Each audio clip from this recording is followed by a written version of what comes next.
वो जिस समाज में थे उस समाज के बच्चे स्कूल में नहीं पढ़ते थे, उनको पढ़ने की अनुमति नहीं थी। पर क्योंकि वो सूबेदार के बेटे थे और सूबेदार एक कमीशन पद होता है सेना में, बड़ा पद होता है, तो इतना हो गया कि उनको स्कूल जाने का मौका मिल गया।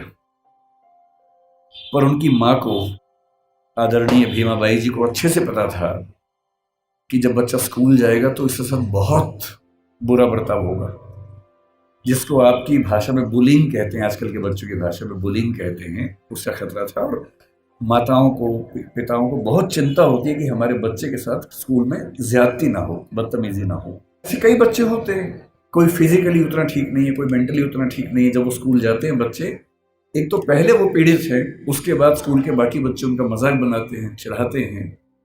पेरेंट्स को इतना दर्द होता है इस बात से, लेकिन क्या करें।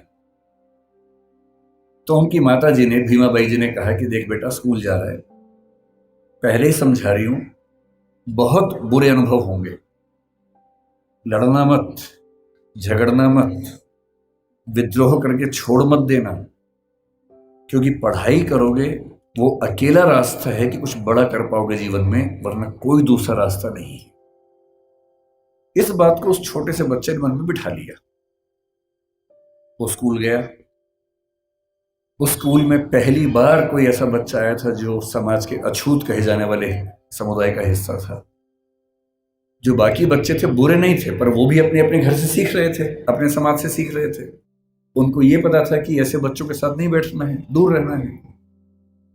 तो व्यवस्था हुई कि वो स्कूल में क्लास के सबसे अंत में, जहां सारे बच्चों के जूते चप्पल रखे हैं, उसके पड़ोस में एक दरी छोटी सी बिछा के बैठेंगे और दरी भी खुद लेके आएंगे, ताकि स्कूल में कोई और व्यक्ति अपवित्र ना हो।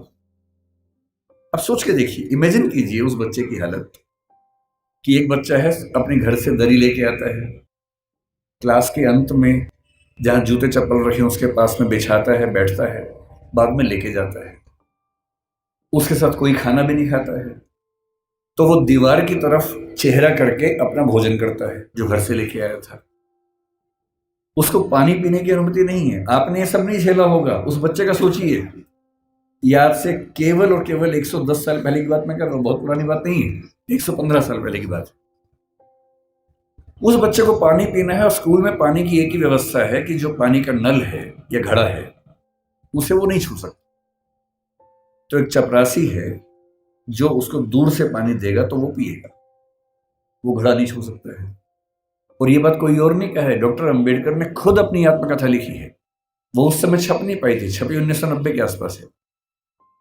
अंग्रेजी में उस आत्मकथा के कुल 6 अध्याय हैं। उसका नाम है वेटिंग फॉर ए वीजा। ये उन्हीं की पुस्तक है। उसमें केवल 6 अध्याय हैं, जिनमें से 4 अध्यायों में उन्होंने अपने अनुभव बताए हैं और 2 में बाकियों के अनुभव बताए हैं। और जो पहला अनुभव है वो यही अनुभव है। और वो साफ लिखते हैं कि जिस दिन चपरासी नहीं आएगा उस दिन पानी नहीं पी सकते हैं। उन्होंने एक वाक्य लिखा अपनी आत्मकथा में, नो पियन नो वाटर। उस समय ऐसी बोतलें नहीं होती थी जो भी आपको बढ़ रही थी, जिन बोतलों के लिए आप हाहाकार मचा रहे थे, उस जमाने में नहीं होती थी। उस जमाने में पियर नहीं आता था तो पानी नहीं मिलता था। उनके नंबर बहुत अच्छे है क्लास में। व्यवस्था थी कि जिसके नंबर जितने अच्छे होंगे वो उतना आगे बैठेगा, पर उनको ये ऑप्शन नहीं था कि वो आगे बैठ सके, उन्हें पीछे ही बैठना था। ये सब झेलते झेलते वो पढ़े। जब 10वीं क्लास में आए तो एक अध्यापक उनके थे, कृष्णा जी अर्जुन सेलुस्कर नाम था उनका। उन्होंने उस बच्चे को, भीमराव को, एक छोटी सी पुस्तक भेंट की जो बुद्ध की जीवनी थी और कहा कि इसको पढ़ो। अंबेडकर कहते हैं कि उस पुस्तक को और मैं अपने अध्यापक केलुस्कर जी को जिंदगी भर नहीं भूल पाया। वही केलुस्कर जी बाद में उनको बड़ौदा के महाराज सियाजी राव गायकवाड़ से मिलवाने ले गए, वजीफा दिलवाया, फिर वजीफा बढ़ा। और जब वो एल्फिंस्टन कॉलेज के विद्यार्थी हुए तो उनको कोलंबिया विश्वविद्यालय जाने के लिए स्कॉलरशिप मिली, वहीं से मिली, बड़ौदा से मिली। 4 साल कोलंबिया में रहे और इतनी मेहनत करते थे। कोलंबिया विश्वविद्यालय से एमए और पीएचडी करने के साथ साथ लंदन स्कूल ऑफ इकोनॉमिक्स से भी एमए और पीएचडी कर डाली। और उन्होंने कहा कि मैं भी बाकी विद्यार्थियों की तरह कुछ घंटे पढ़ के बाकी मौज मस्ती कर सकता था, पर मैंने रोज 21 घंटे पढ़ना चुना ताकि मैं वो सारी सीमाएं दूर कर सकूं जो मैंने अपने समाज में देखी हैं।